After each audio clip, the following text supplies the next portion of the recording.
भूमिकंपरे Kampila Delhi NCR 10 second धरी कंपिला पृथ्वी। Delhi NCR अंचल में आज सकाळे भूकंपर तीव्र झटका अनुभूत होइछि। गुरुवार सकाळ 9:04 समय हठात पृथ्वी कंपिबा आरंभ करिथिला।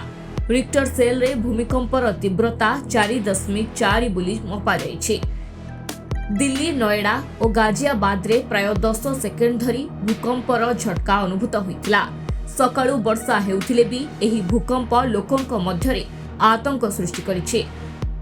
भूकंपर केंद्र हरियाणार झज्जर रे थिला, जहां दिल्ली ठारू मात्र 51 किलोमीटर दूर रे अवस्थित। एही भूकंपर गभीरता 10 किलोमीटर पर्यंत व्यापीथिबा जणा पड़िछि। झटका एते तीव्र थिला जे ऑफिस रे काम करुथिबा कर्मचारी और घरे बसिथिबा लोके मध्य एहाकु अनुभव करिथिले। दिल्ली व्यतीत हरियाणार फरीदाबाद, गुरुग्राम और जिंद जिले में भूकंपर झटका अनुभूत होइछि। एही भूकंपर केंद्र दिल्लीरू अत्यंत निकटवर्ती हरियाणा रे थिबारु एहा अंचलवासीक मध्यरे अधिक भय सृष्टि करिछि।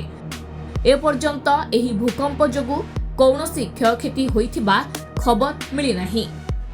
तेबे घटनास्थल रे स्थानीय प्रशासन और विपर्यय परिचालना कर्तृपक्ष स्थिति उपरे नजर रखिछन्ति।